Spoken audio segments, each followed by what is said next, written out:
All right, good afternoon, everybody. Thank you for all coming out here this afternoon.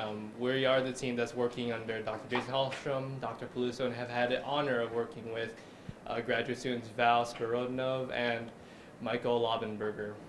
And our project that we're presenting today is Detecting Emotions in Multi-Party Conversations.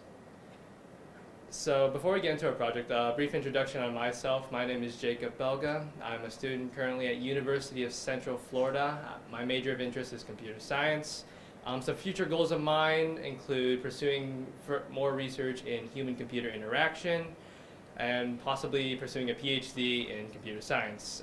Previously, I've also had the honor of working with Dr. Hallstrom last summer at Florida Atlantic University on a similar project of detecting emotion through speech analysis.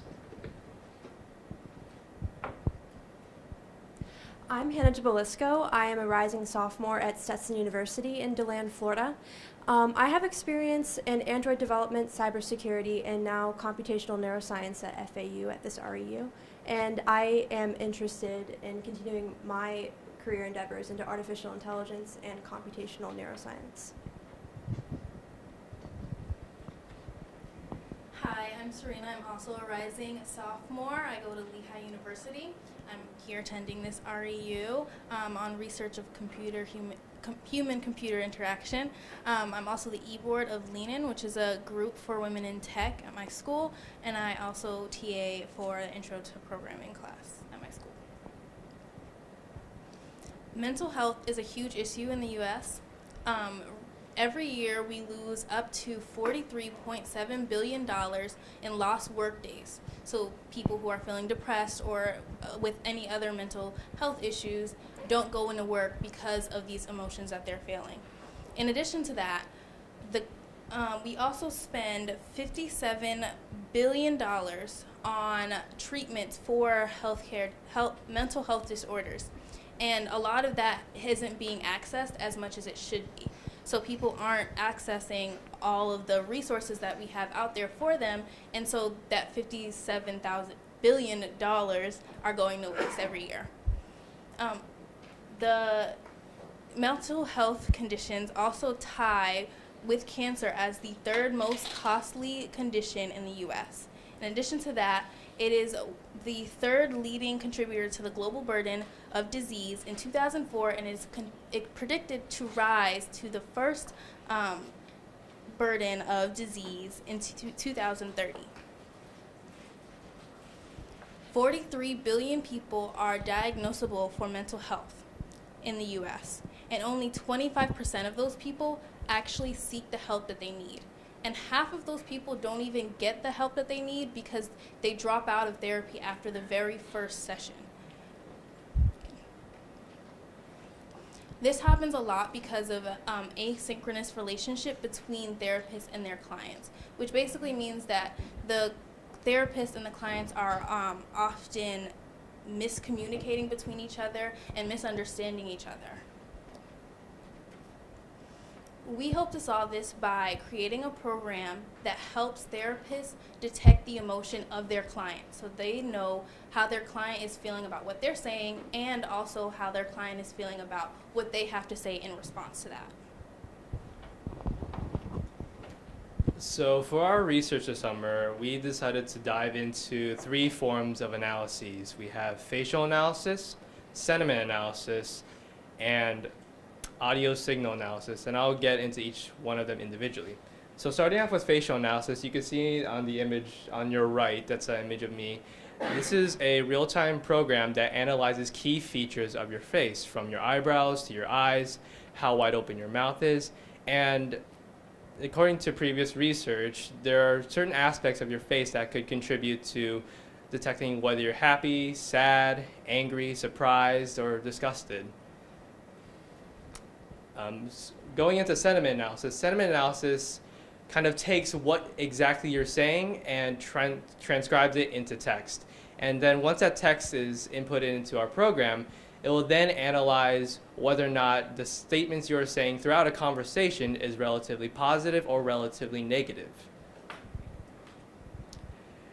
For the audio signal analysis, we decided to go analyze two different types of graphs, which is pulse code modulation, PCM for short, and fast Fourier transform, FFT for short. So what we can extract from these two graphs is different frequencies that are hit in various emotions, kind of how intense an individual is speaking during a conversation, and possibly the intonations involved in different emotions. So in order to implement all three of these aspects of the interpretation of emotion, we have to use something called threading. All of these three facets have to be constantly picking up data, calculating data, and to do this, we have to literally stop the time in the program. If we have a single threaded program, with that approach, if we try to stop data points at different times, then the entire program will crash and not be able to calculate things separately. So I use libraries with PyQt and OpenCV, and it's all written in Python to make a multi-threaded approach to this problem. So this is what the GUI looks like. We have the facial analysis, PCM FFT analysis, and sentiment analysis running simultaneously with threading, all picking up data in real time without crashing or freezing the main GUI. And this is just the picture representation, but we also have a demo of how this works. Your project was mediocre. Your project was good. Your project was absolutely terrible.